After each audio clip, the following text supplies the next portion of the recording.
Ajuda-nos, molda-nos, é o que te pedimos em nome de Jesus. Amém. Amém. Tchau, filho. As crianças vão seguindo com as irmãs. Enquanto isso, quero convidar você a abrir a sua Bíblia em Romanos, capítulo 11. Nós vamos hoje meditar do verso 11, ou melhor, do verso 32. Perdão. Anotação errada. Aqui. Nós vamos do verso 33 ao verso 36. Isso, nós vamos finalizar o capítulo 11, né?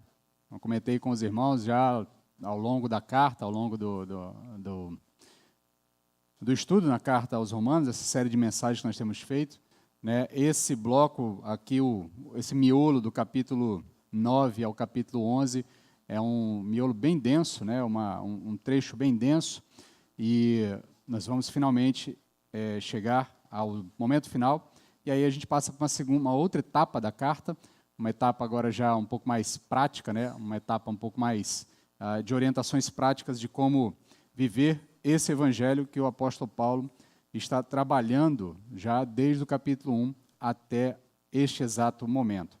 Nós vamos ler o texto, depois eu vou passar aqui umas introduções, uns comentários introdutórios, e depois nós vamos, pela graça de Deus, meditar em cada um desses versos aqui que o texto nos dá nessa noite. Esses 4 versos, né? 33, 34, 35 e 36.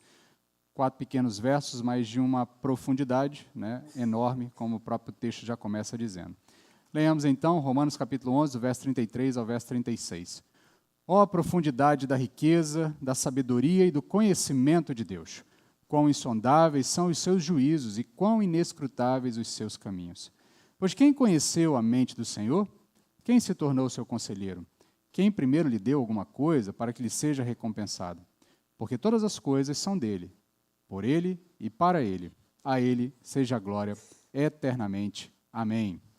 Amém, Senhor. Fala conosco, abre os nossos ouvidos, destapa os nossos ouvidos, desvenda os nossos olhos, atrai a nossa atenção. Aqueles que porventura estejam acompanhando de casa, que o Senhor também atraia a atenção deles, que as facilidades da modernidade não nos atrapalhem de ouvir a Tua palavra nessa noite. Precisamos de Ti, precisamos que o Senhor nos molde, precisamos que o Senhor nos transforme. A imagem de Jesus é o que te pedimos. Amém. Então, meus queridos, nós chegamos aqui em mais um momento catártico aqui da carta aos Romanos, né? Essa apresentação que o apóstolo Paulo vai fazendo desde o começo, ela segue uma mecânica um tanto quanto sinfônica, né? Tem altos e baixos, vales e picos, né? Você tem ali momentos de profunda densidade, né? Temas muito densos, e daqui a pouco ele vai escalonando isso vai numa crescente, até que normalmente chega a um ponto em que o apóstolo precisa, quase como se explodir em algum tipo de canto de louvor e de alegria, né? Então, após uma longa explanação do Evangelho, que começa lá no capítulo 1, como eu tenho dito aos irmãos, o propósito do apóstolo Paulo na carta aos Romanos é explicar o Evangelho, é explanar o Evangelho.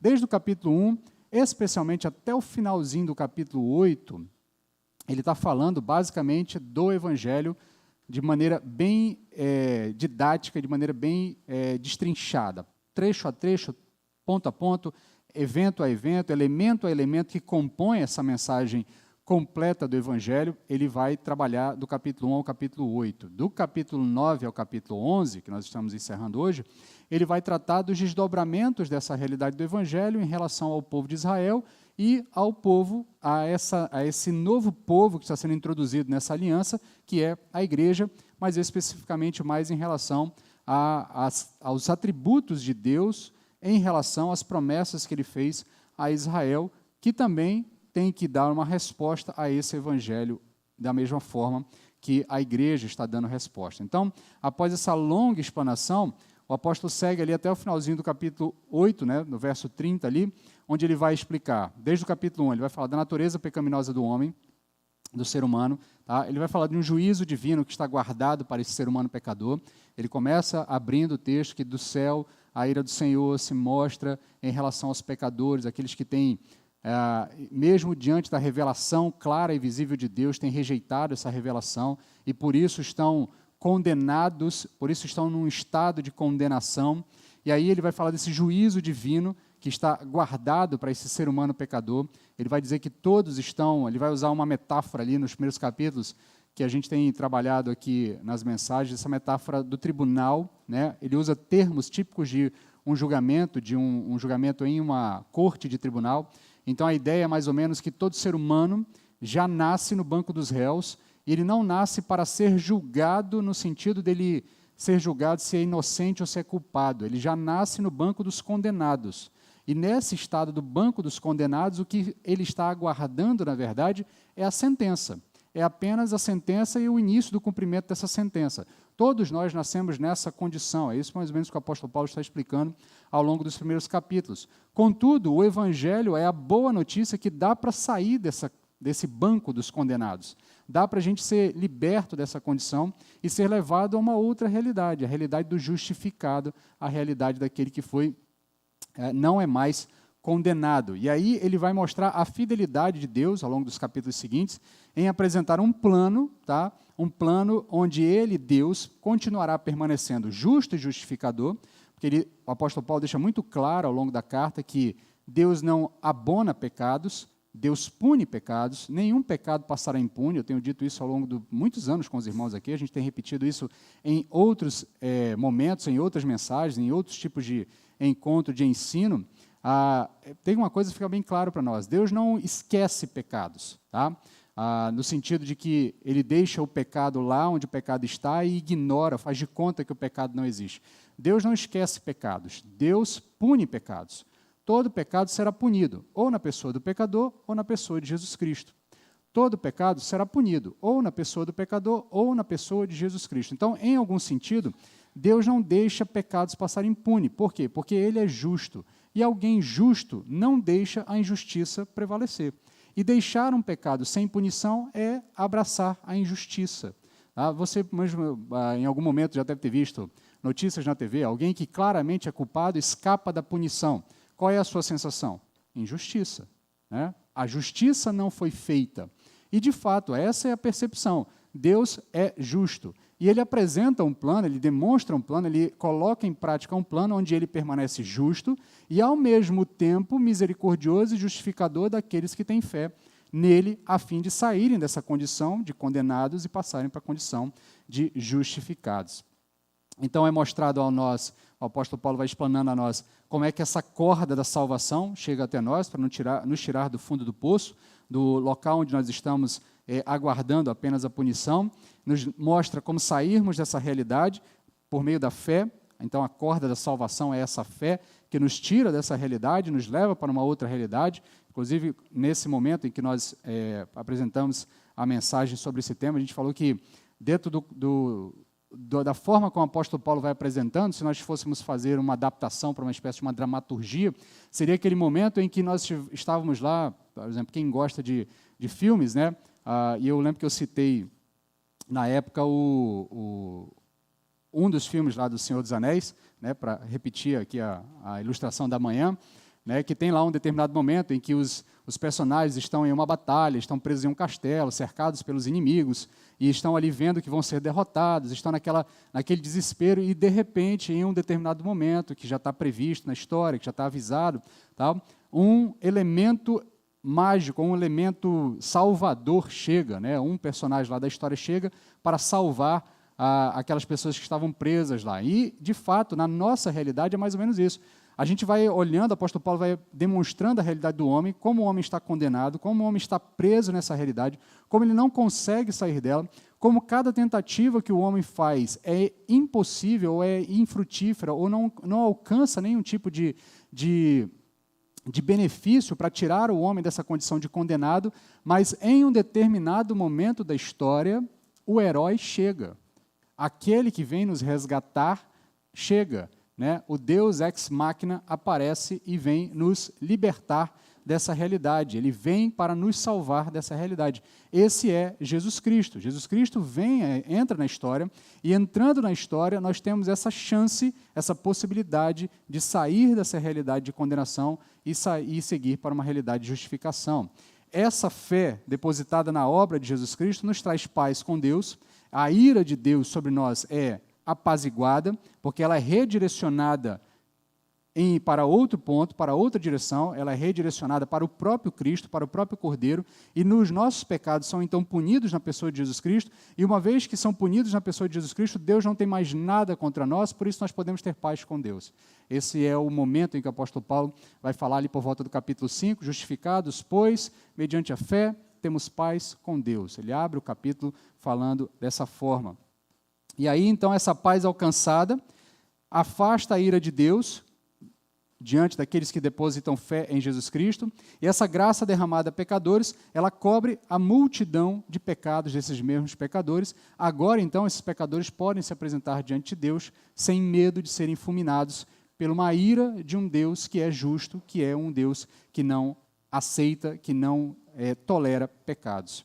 E aí, uma nova vida é proposta para esse indivíduo que agora foi coberto pelo sangue de Jesus, foi expiado pelo sangue de Jesus, uma outra expressão que o apóstolo Paulo usa também ao longo desses primeiros 8 capítulos. E quando ele chega nesse momento climático, lá no finalzinho do capítulo 8, onde ele já apresentou todo esse processo de que nós estávamos em uma condição de enfrentar um Deus irado, um Deus santo e todo-poderoso, Senhor, Criador de todas as coisas, irados contra a nossa condição de pecados, e Ele vem em nossa direção para nos enfrentar, para nos destruir, para nos punir, e aí Jesus Cristo entra na história, altera a nossa realidade, e alterando a nossa realidade, esse Deus já não está mais irado conosco, pelo contrário, esse Deus agora nos olha com olhos de amor, nos olha com olhos de afeição, nos olha com olhos de adoção. E aí ele finaliza o capítulo 8 com um momento catártico, o primeiro momento catártico da carta, que vai no capítulo 8, do verso 31 ao verso 39. Ele diz, portanto, que poderemos dizer diante dessas coisas? Se Deus é por nós, quem será contra nós? Aquele que não poupou nem o próprio Filho, mas pelo contrário o entregou por todos nós, como não nos dará também com ele todas as outras coisas? Quem trará alguma acusação contra os escolhidos de Deus? É Deus quem os justifica. Quem os condenará? Cristo Jesus é quem morreu, ou pelo contrário, quem ressuscitou dentre os mortos, o qual está à direita de Deus e também intercede por nós. Quem nos separará do amor de Cristo? Será tribulação, angústia, ou perseguição, ou fome, ou privação, ou perigo, ou espada? Como está escrito, por amor de ti somos entregues à morte todos os dias, fomos considerados como ovelhas para o matadouro, mas em todas essas coisas somos mais que vencedores por meio daquele que nos amou. Pois tenho certeza de que nem a morte, nem a vida, nem anjos, nem autoridades celestiais, nem as coisas do presente, nem do futuro, nem poderes, nem altura, nem profundidade, nem qualquer outra criatura poderá nos separar do amor de Deus que está em Cristo Jesus, nosso Senhor. Então o apóstolo Paulo desembesta a escrever sobre essa realidade nova que nos é apresentada diante de Jesus, essa realidade apoteótica de que nós estávamos em uma condição de pura perdição, mas agora, por intermédio de Cristo Jesus, nós somos encontrados em uma realidade em que nós temos um Deus que nos ama, e se Deus nos ama e Ele é por nós, quem será contra nós?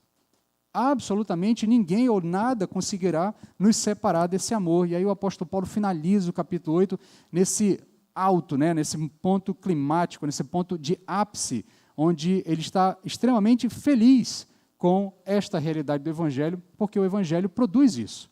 Diante da compreensão do Evangelho, a nossa reação deve ser essa, e só pode ser essa, se de fato nós entendermos o que é o Evangelho. E aí ele passa ali para o capítulo 9 a falar da sua tristeza. Qual é a sua tristeza? De que os seus irmãos judeus não entenderam essa realidade. Não conseguiram captar essa informação, por isso ele abre o capítulo 9 já num tom de tristeza, dizendo, olha, meu coração dói, eu estou completamente triste porque eu vejo os meus irmãos judeus ignorando essa realidade, e se eu pudesse, eu abria mão da minha salvação, eu abria mão dessa realidade para que eles pudessem ser salvos no meu lugar. E aí a gente fez aqui todos aqueles comparativos entre esse comportamento de Paulo e o comportamento de Moisés também lá no Antigo Testamento, com o povo judeu, o povo de Israel no deserto. E aí ele vai apresentando isso e, de novo, ele começa a construir agora, de uma maneira um pouco mais curta, um outro processo que vai subindo, subindo, subindo, até que chega de novo em um novo ponto de ápice, um novo ponto climático aqui. Porque, no fim das contas, o Evangelho ele é tão belo, e a compreensão de que o Deus eterno se moveu em nossa direção para a nossa salvação redunda certamente em um senso de embelezamento que leva o apóstolo a adorar. Diante da realidade, da beleza dessa mensagem que está sendo anunciada, a resposta do apóstolo e a resposta de todo aquele que de fato se depara com a profundidade do que significa o Evangelho é a prostração diante de Deus, é reconhecer que Deus é bom e que Deus nos ama de uma maneira profunda. E esse Evangelho é a expressão desse amor profundo.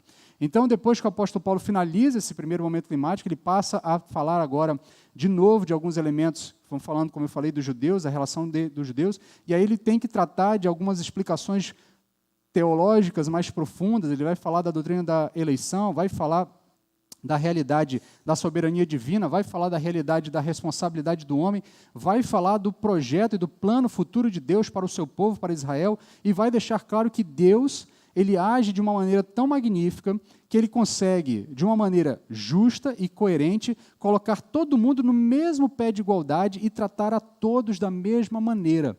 Tanto aqueles que foram chamados antecipadamente, como aqueles que foram chamados depois, são tratados da mesma maneira por Deus, têm a mesma chance, têm a mesma oportunidade, e diante disso, Deus se mostra como misericordioso, longânimo e amoroso. E aí, de novo, o apóstolo Paulo chega ao final desse momento aqui, olhando para essa realidade do Evangelho, desse plano que está sendo anunciado desde o capítulo 1, e a sua reação é novamente a mesma. Diante desse peso, diante dessa glória que está sendo apresentada no Evangelho, a resposta do apóstolo é apenas uma: adorar. Porque às vezes, ou melhor, na maioria das vezes, só nos resta adorar. A nossa resposta só pode ser uma: a adoração. E aí nós entendemos por que o apóstolo Paulo abre a carta, lá no capítulo 1, no verso 16 e verso 17, dizendo que ele não se envergonha do Evangelho, pois é o poder de Deus para a salvação de todo aquele que crê.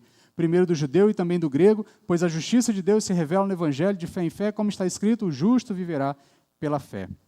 Esse quadro que é apresentado, do capítulo 1 ao 8, e depois um segundo quadro que é apresentado, ou melhor, um complemento do quadro que é apresentado do capítulo 9 até o capítulo 11, leva o apóstolo a, de novo, olhar para essa história toda, e assim como aquele cântico, o tapeceiro conta, né, que à medida que os caminhos do tapeceiro vão aparecendo meio estranhos para nós, mas quando você vira a peça de tapeçaria, porque quem conhece a forma como o tapeceiro prepara uma peça de tapeçaria, ele trabalha por trás da peça, né?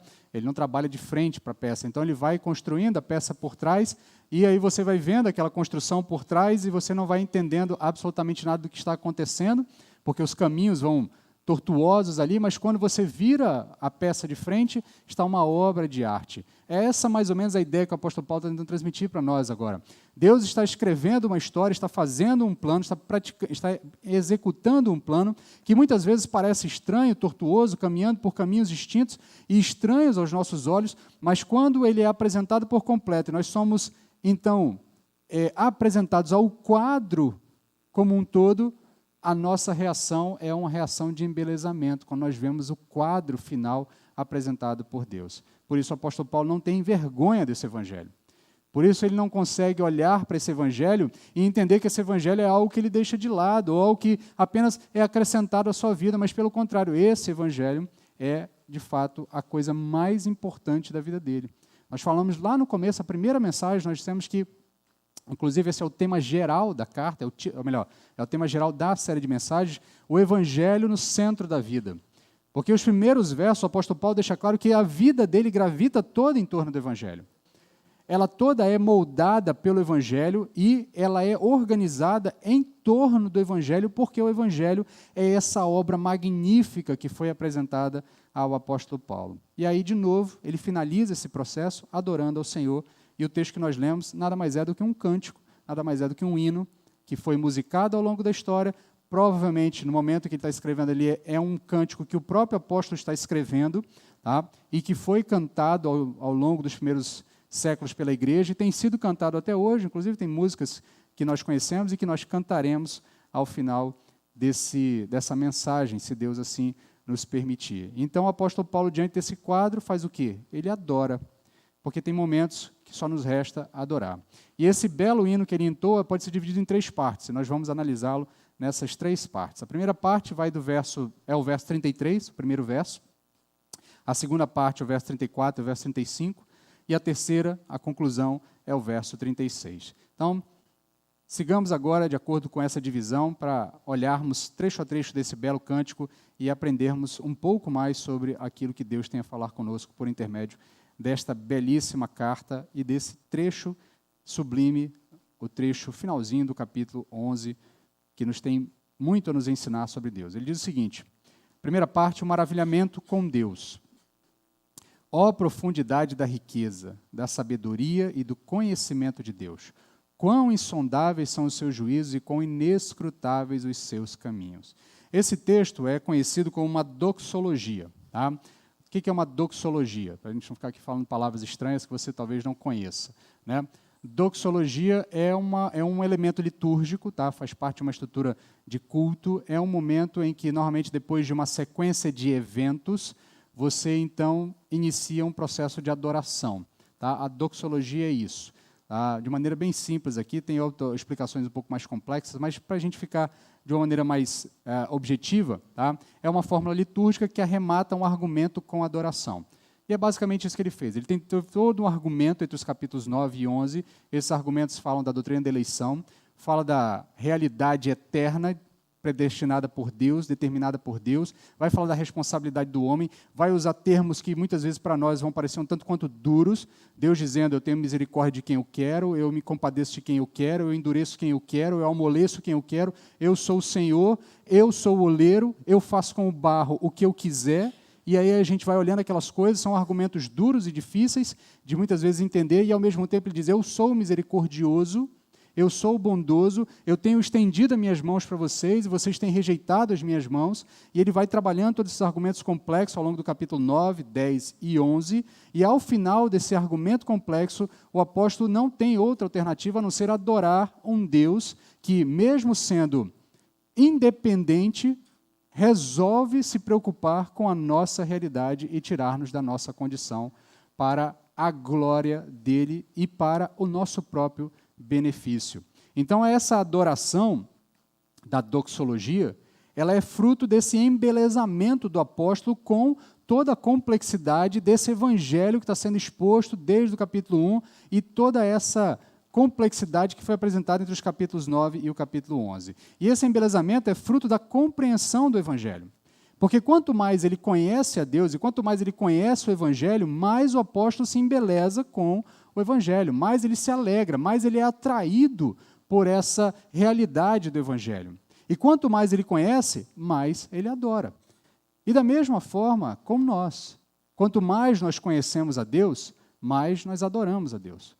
Quanto mais nós nos envolvemos com Deus, quanto mais de Deus é revelado a nós, quanto mais nós conhecemos sobre os atributos de Deus, sobre quem Deus é, o que Ele faz, o que Ele fez por nós, o que Ele está fazendo por nós, o que Ele fará por nós, mais o nosso senso de embelezamento é aumentado e mais nós nos interessamos e nos atraímos por Deus.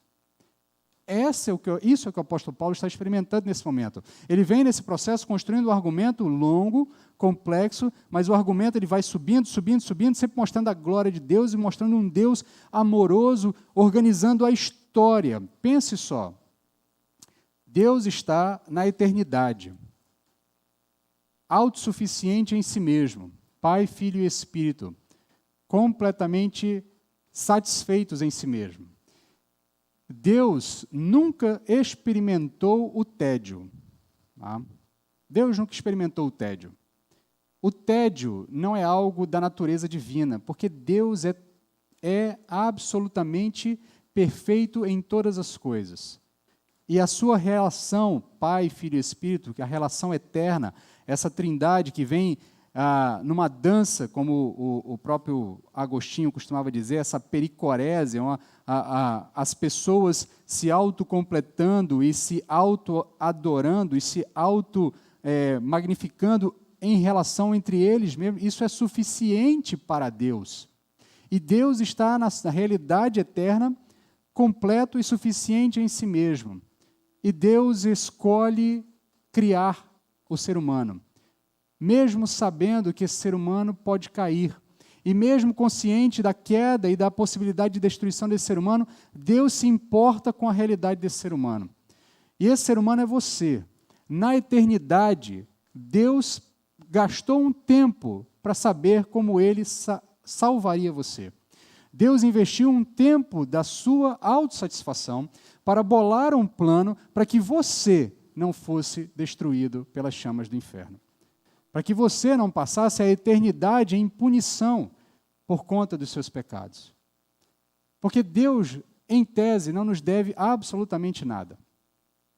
Ele nos criou, nos deu as ordenanças, nos deu os limites e nós escolhemos quebrar esses limites. Não ponha a culpa em Adão, porque se você estivesse no lugar de Adão, você faria exatamente a mesma coisa. Nós somos filhos de Adão. As Crônicas de Nárnia, o personagem Aslan lá, sempre chama os seres humanos de filhos de Adão. Né? E eu acho interessante, engraçado, porque como é impressionante como a gente replica Adão nos nossos comportamentos diários. Né? Você vê, de vez em quando você é acuado por conta de um pecado, a primeira coisa que você faz é tentar achar um bode expiatório para o seu pecado. É tentar dizer assim, não, a culpa não é minha, a culpa é de outro, foi outro que me fez fazer isso. Isso é Adão. É Adão em nós. E nesse sentido, se nós estivéssemos no lugar de Adão, estivéssemos no lugar de Eva, nós faríamos exatamente a mesma coisa. Nós comeríamos do fruto, nós preferimos dar ouvido a uma serpente do que dar ouvido ao Senhor Criador, porque ao longo da nossa vida nós continuamos fazendo exatamente as mesmas coisas. Deus tem falado conosco, a palavra tem sido revelada a nós, e eu tenho absoluta certeza de que você olha para essa verdade, você compreende até que ela faz sentido, mas na hora lá em que você tem que escolher não se submeter ao pecado, você certamente pensa, mas eu acho que só dessa vez dá para eu esticar a corda só um pouquinho. Deus vai perdoar só dessa vez. Não, eu acho que talvez, eu acho que está sendo duro demais. A gente está sempre tentando arrumar alguma desculpa para continuar vivendo nesse processo onde nós estamos buscando fazer aquilo que nos agrada, ao invés de nos submetermos à vontade de Deus. Então, nesse sentido, quando nós conhecemos essa realidade de um Deus que parou na eternidade para bolar um plano para me salvar, para te salvar, para nos salvar, a nossa reação só pode ser uma: glorificar a Deus, adorar esse Deus e nos embelezar com a preocupação de um Deus que é autossuficiente em si mesmo, não precisa de mim, mas se preocupou em me trazer para junto dele. E se preocupou em se mostrar a mim, se revelar a mim, para que eu pudesse ter a minha vida transformada e moldada à imagem e semelhança dele, a fim de que eu pudesse ter com ele paz e a fim de que eu pudesse ter com ele comunhão eterna. Então o apóstolo vai conhecendo Deus, ele vai se envolvendo com Deus e ele vai adorando cada vez mais esse Deus. Porque quanto mais ele conhece o Evangelho, mais ele se maravilha com o Evangelho e mais ele adora o autor do Evangelho. E no fim das contas, a gente não faz doxologia sem teologia. Você só consegue adorar a Deus na medida que você conhece a Deus. E você conhece a Deus estudando a revelação de Deus. E a revelação de Deus nada mais é do que aquilo que a gente chama de teologia. Às vezes você fica pensando, não, teologia é coisa do pastor, né? Hoje é dia do pastor, você está pensando, teologia é coisa do pastor. Teologia é coisa do crente. Todo crente é um teólogo. Todo crente deveria ser um teólogo em constante formação. Porque quanto mais você conhece a Deus, mais você vai adorar a Deus. E você só pode conhecer a Deus na medida que você se debruça sobre a revelação de quem Deus é. E é isso que o apóstolo Paulo está fazendo com os irmãos de Romanos, apresentando para eles, de uma forma profunda e ampla, tudo aquilo que Deus tem feito em favor do povo, em favor daqueles que o adoram, daqueles que ele resgatou para si. Então, essa teologia, ela é necessária para a doxologia. E uma boa teologia sempre levará a uma doxologia. À medida que nós conhecemos a Deus corretamente, nós somos levados, certamente, a adorar a Deus. À medida que nós somos embelezados com a mensagem do Evangelho, nós somos levados a adorar a Deus. Eu já disse aos irmãos que se nós parássemos para pensar todos os domingos, do começo do culto, em qualquer momento do culto, ou especialmente ao final do culto, no que Deus fez para nos salvar e quem nós somos diante dessa realidade, nós não conseguiremos sair daqui sem dar saltos de alegria, sem dar pulos de alegria, sem dar glórias a Deus por todo o tempo, sem sair daqui com um sorriso estampado no rosto, porque nós precisamos entender que Deus, Ele não apenas nos salvou de nossos pecados, mas Ele morreu para que nós pudéssemos ser salvos dos nossos pecados. Então isso tem que gerar em nós um senso de maravilhamento, um senso de embelezamento, um senso de olhar para essa situação e dizer assim, que beleza, que maravilha, que coisa estupenda, que coisa maravilhosa. Isso tem que motivar o meu coração a ser moldado por esse evangelho.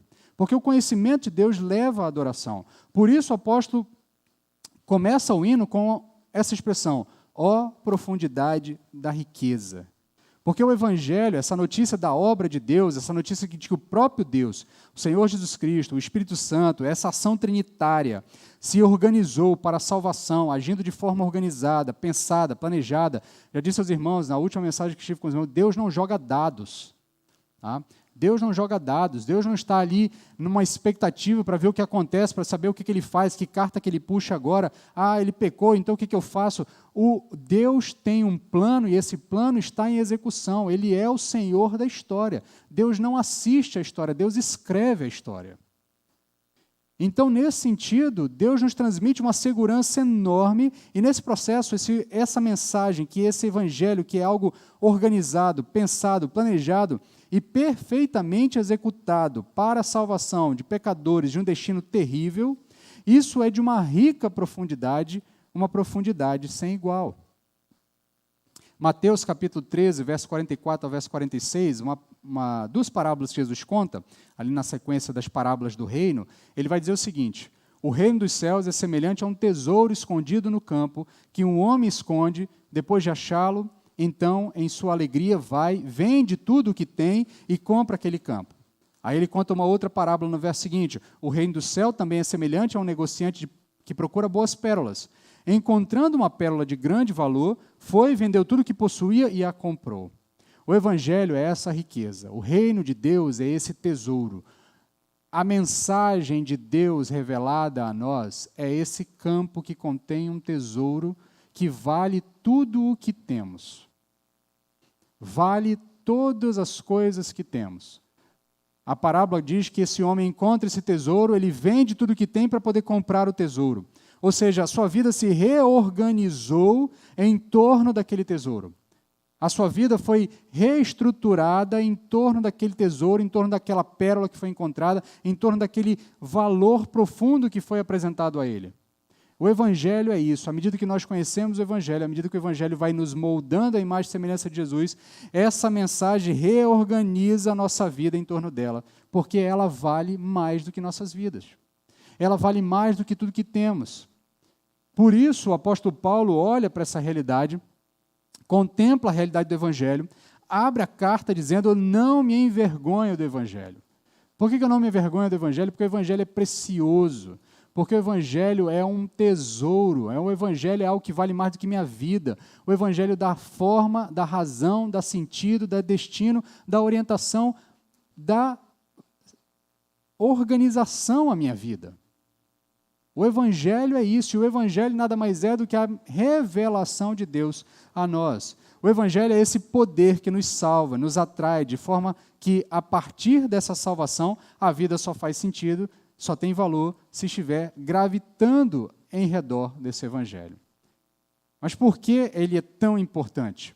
Porque quando nós nos deparamos com esse plano salvador, esse plano mestre, esse plano infalível, que está sendo aplicado, está sendo executado ao longo da história, que já encontrou seu ápice na ressurreição de Jesus Cristo e está aguardando o momento da conclusão com a volta de nosso Senhor Jesus Cristo, ele não apenas nos possibilita, mas ele concretiza a nossa salvação. Nossa vida só encontra razão na relação com esse Evangelho. Por isso, os meus planos, meus amores, as minhas afeições passam a gravitar em torno dessa mensagem que me tirou do reino das trevas e me trouxe para o reino da vida, me trouxe para o reino da luz. Não apenas me tirou do reino da morte, da condenação, à morte, mas não me deixou sozinho nessa travessia. O Espírito Santo caminha conosco. Isso é o que o apóstolo trabalha ali no capítulo 8, final do capítulo 7, capítulo 8, dizendo, nós não estamos caminhando sozinhos nesse processo de transição. a semelhança de Moisés que guia o povo pelo deserto, do Espírito de Deus que guia o povo pelo deserto, nós estamos nesse novo deserto, caminhando em direção a novos céus e nova terra, e nessa caminhada o Espírito de Deus continua caminhando conosco. Então o plano de Deus é tão perfeito que ele não só te tira do buraco, mas ele te pega pela mão e vai te levando até o lugar onde você precisa chegar.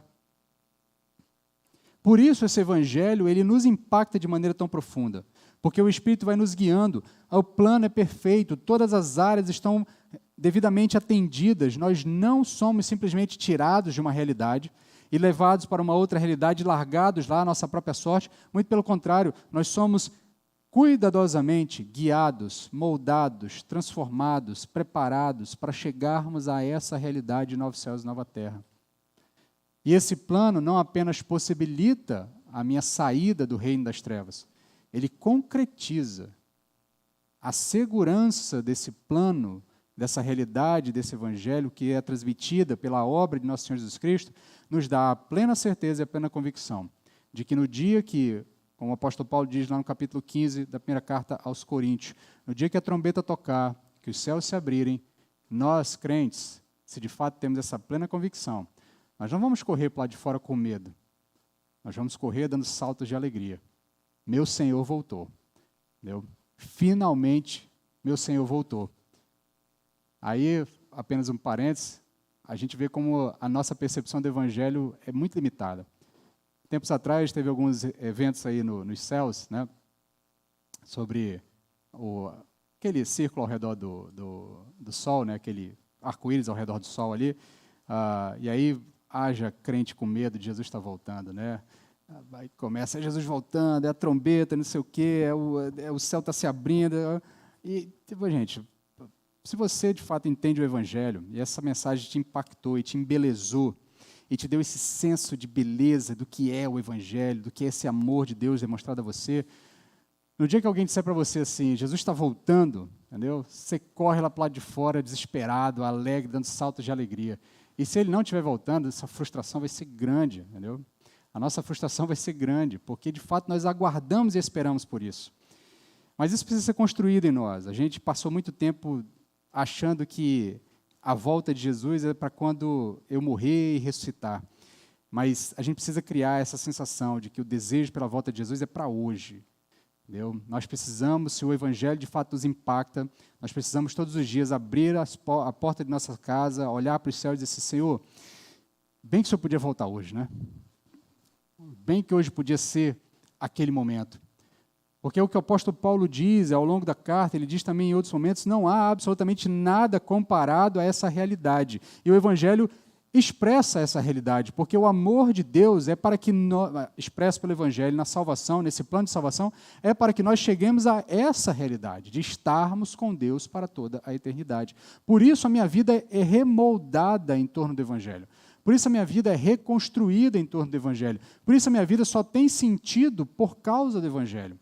Por isso eu passo a perceber meus amores, meus afetos, os meus planos, o meu trabalho, a minha vida, a minha formação, o que eu vou fazer, o que eu vou deixar de fazer, para onde eu vou, para onde eu não vou, com quem vou me relacionar. Essas coisas, elas são moldadas e impactadas pelo Evangelho e pela realidade do Evangelho.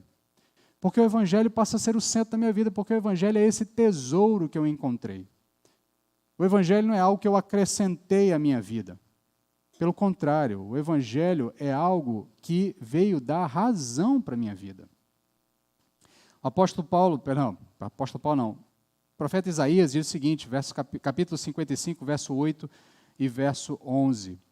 Ele diz o seguinte, porque os meus pensamentos não são os vossos pensamentos, nem os vossos caminhos são os meus caminhos, diz o Senhor. Porque assim como o céu é mais alto do que a terra, os meus caminhos são mais altos que os vossos caminhos, e os meus pensamentos mais altos que os vossos pensamentos.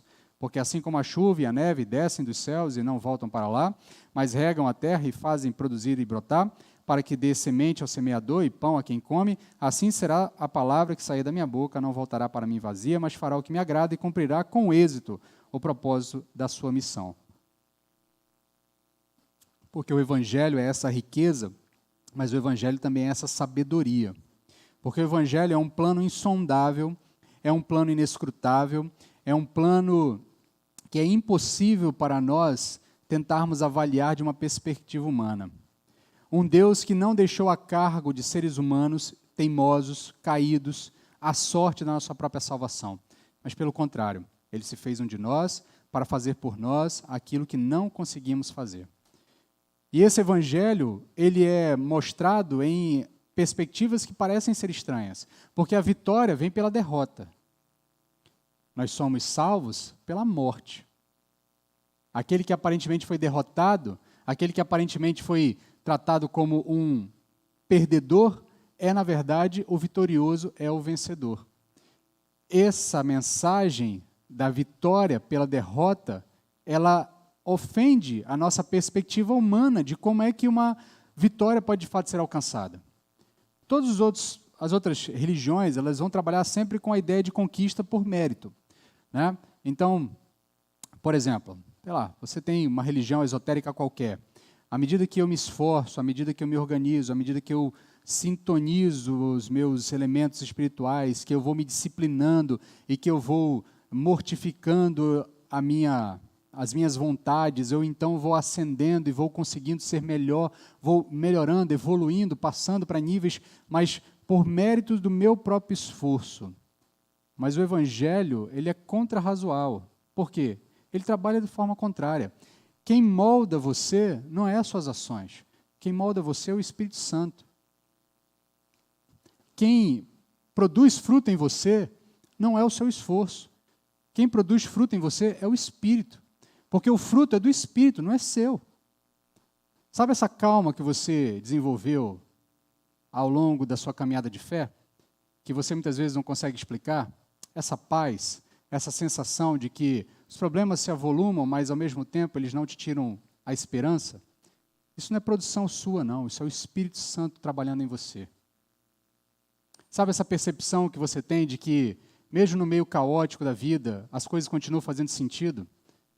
Mesmo que você olhe para a realidade dos dias atuais e não veja nela muita graça, muita esperança, seu coração continua alegre todos os dias e você consegue ver beleza em outras coisas, isso é esperança que o Espírito Santo produz em você. Não é você que está produzindo isso em você, não é a sua melhoria, não é o fato de você ter lido mais a Bíblia ou orado mais, inclusive até mesmo o querer e o efetuar é o próprio Deus que opera em nós. Quem te faz querer ler mais a Bíblia não é você, é o próprio Espírito de Deus.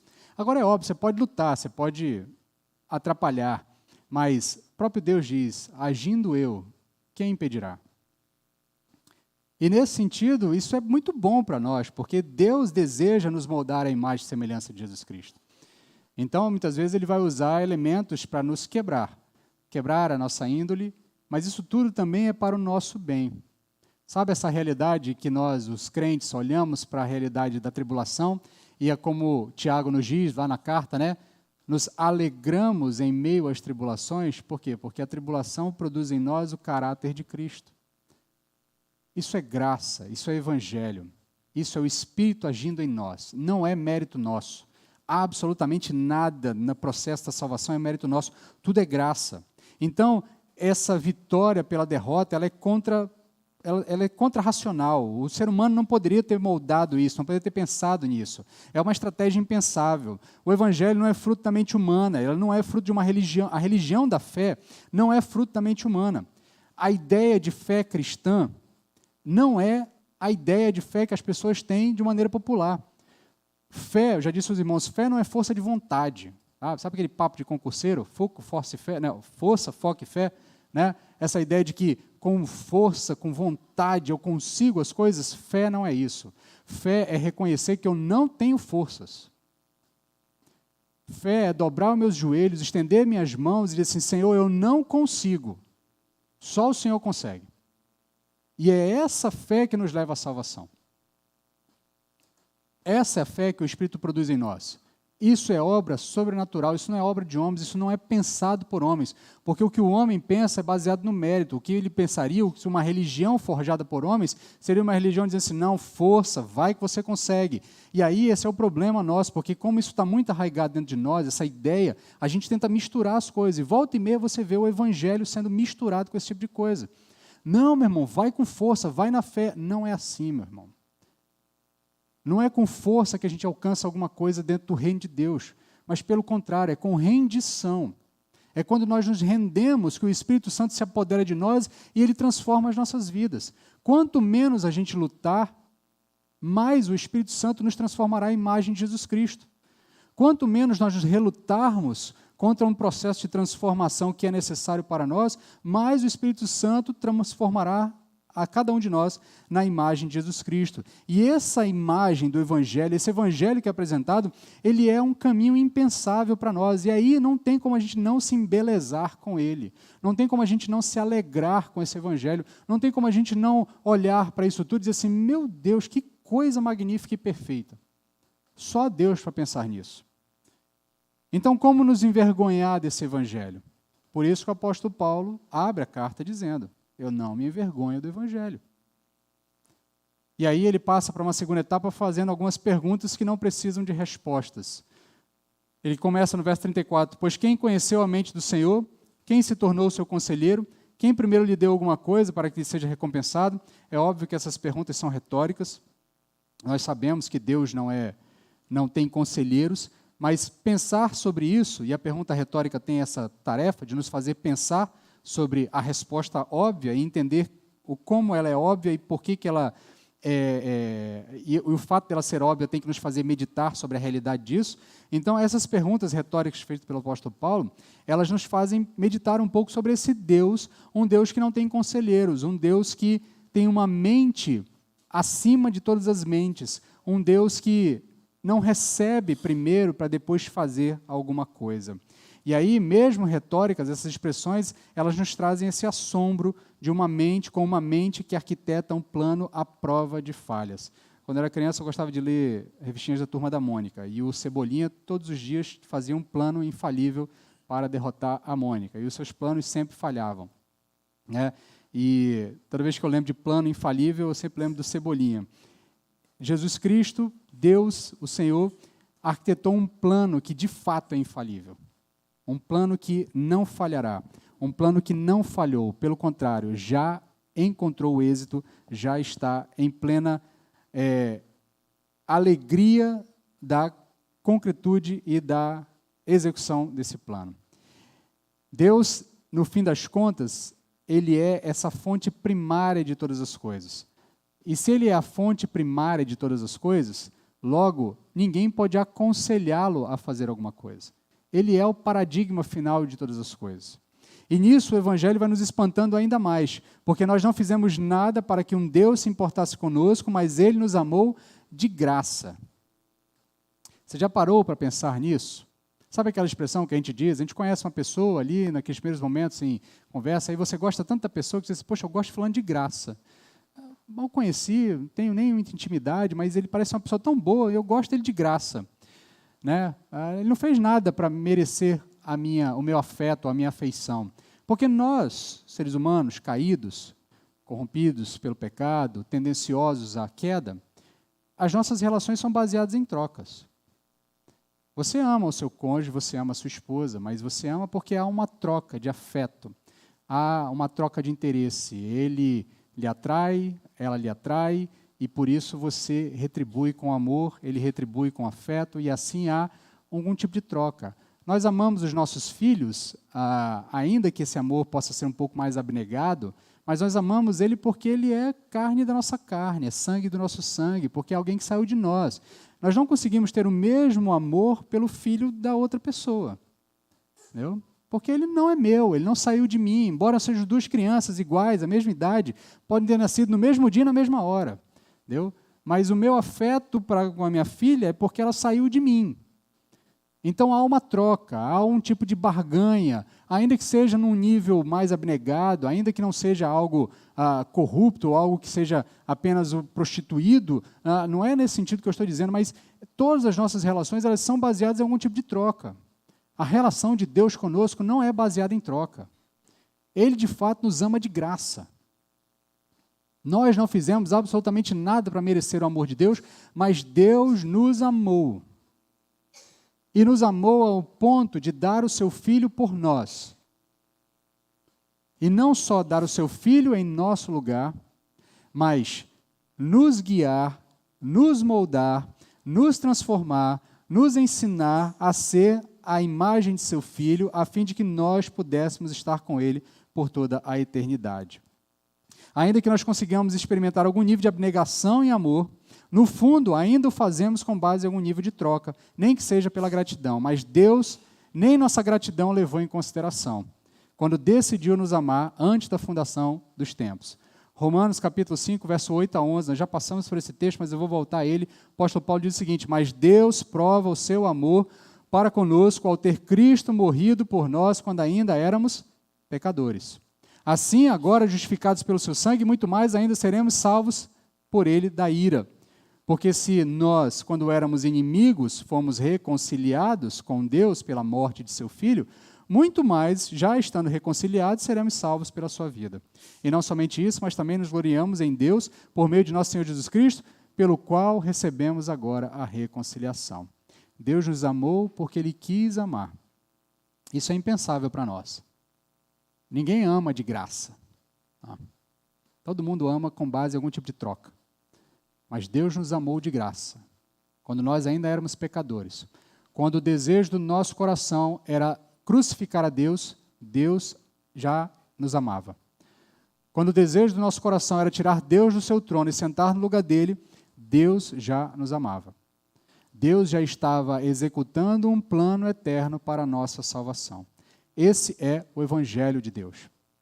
A terceira e última parte que o apóstolo Paulo vai nos apresentar nesse canto é uma conclusão lógica, né? Eu até fiquei pensando se conclusão lógica seria uma espécie de redundância, né? Mas segundo o Google, não. Existem conclusões distintas. Então, existem conclusões lógicas, existem conclusões sentimentais. Então, me deu por satisfeito pela orientação dele. Mas ainda assim, tenho a sensação de que toda conclusão é lógica.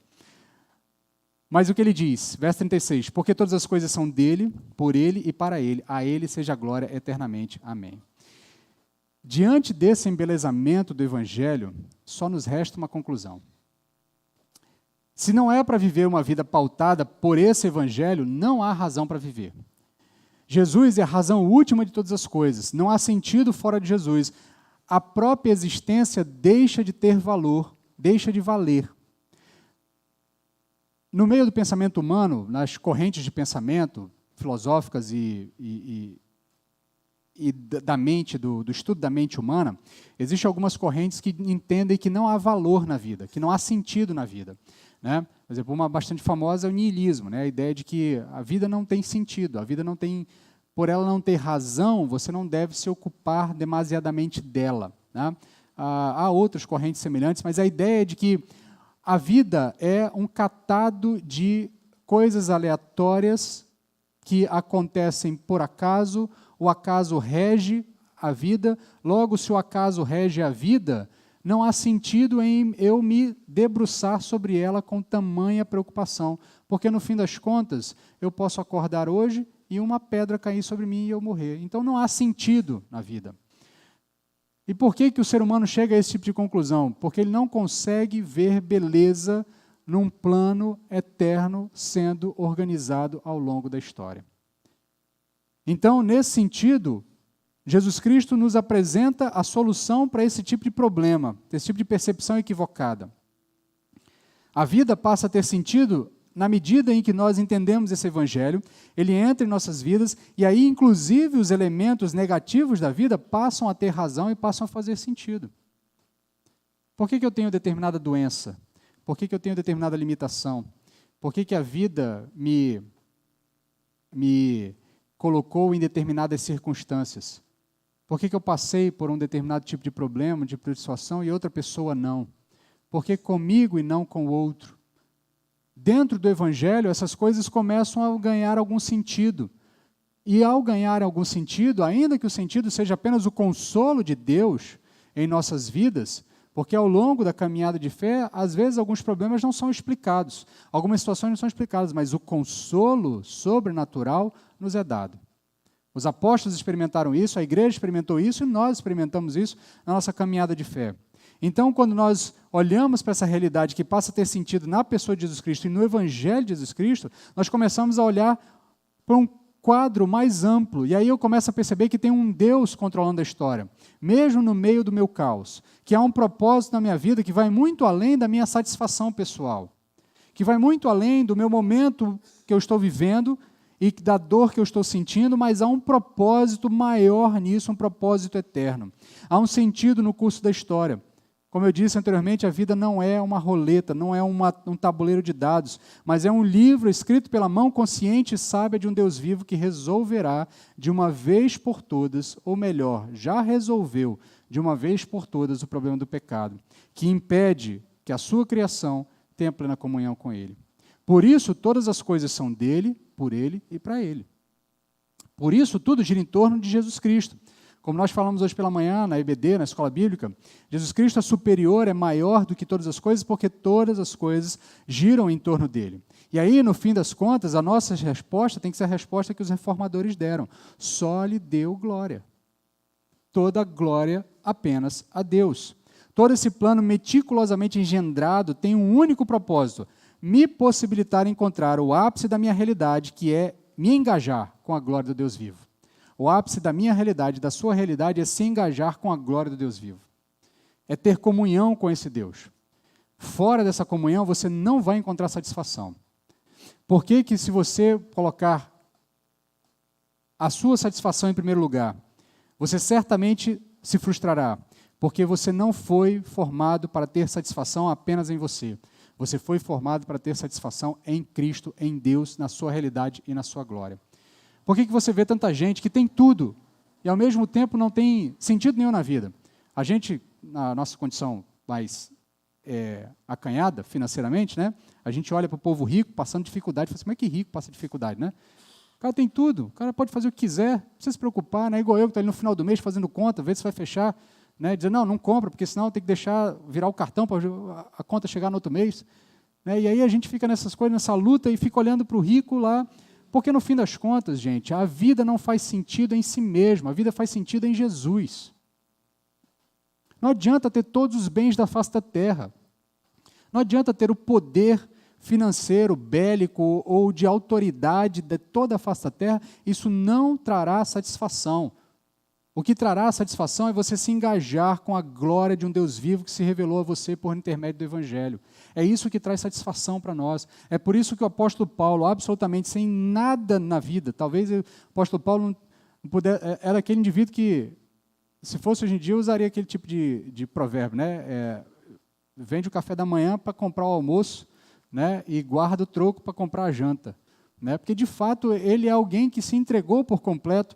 E os apóstolos todos, e ao longo da história, obviamente, eles tinham um propósito maior do que a grande maioria de todos nós, né? Um propósito de vida, de plantar igrejas, de levar o evangelho aos confins da terra.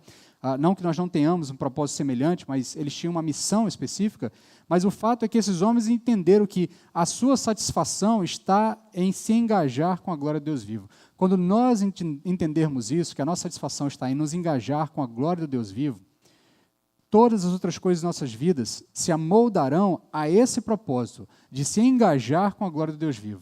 Aí eu vou começar a olhar para o meu trabalho e ver se o meu trabalho me ajuda a me engajar com a glória do Deus vivo. Eu vou olhar para os meus relacionamentos e vou ver se meus relacionamentos me ajudam a me engajar com a glória do Deus vivo. Aí eu vou olhar para os meus estudos, eu vou escolher a área que eu vou estudar e vou ver se isso se engaja com a glória do Deus vivo. E nesse sentido a minha vida vai sendo moldada. Porque a glória de Deus é o valor último. E se Deus não tivesse feito tudo isso, tudo o que Ele fez por nós, nós nunca nos depararíamos com a sua glória. Por isso o Evangelho é essa coisa belíssima. Isaías novamente nos diz, capítulo 59, verso 2, ele diz, mas as vossas maldades fazem separação entre vós e o vosso Deus. Algumas traduções dizem, os vossos pecados fazem separação entre vós e o vosso Deus. E os vossos pecados esconderam o seu rosto de vós, de modo que não vos ouve. Essa é a nossa realidade, se Deus não tivesse vindo em nosso favor. Se o Evangelho não tivesse sido anunciado a nós. Se nossos olhos não tivessem sido desvendados por essa mensagem poderosa, da qual o apóstolo Paulo não se envergonha, da qual ele se embeleza todos os dias e da qual leva ele a esse hino de glória a Deus. Mas Deus tanto nos amou que mandou o seu Filho para ser um de nós e morrer por nós, e para nos livrar do pecado, e nos permitir nos deleitar na glória de Deus. Por isso ele finaliza o cântico dizendo: a Ele a glória eternamente. Amém. O desejo do meu coração, como pastor dessa igreja, como seu irmão em Cristo, é que você se encante com o Evangelho de tal forma que a sua vida seja capturada por essa beleza, que ela encontre razão nessa mensagem e que a glória de Deus seja o seu maior prazer. Que a glória de Deus seja de fato aquilo que te motiva a acordar todos os dias e a fazer todas as coisas que você pretende fazer no dia. Que se não for para glorificar a Deus, que não seja parte das nossas vidas. Diante dessa palavra maravilhosa do texto de Romanos, o que nos resta é adorar. Por isso eu quero convidar você agora, pedir para a equipe de música se organizar aqui, quero convidar você a ficar em pé, quero convidar você a cantar esse texto comigo agora, esse belo texto, que nós acabamos de meditar nele.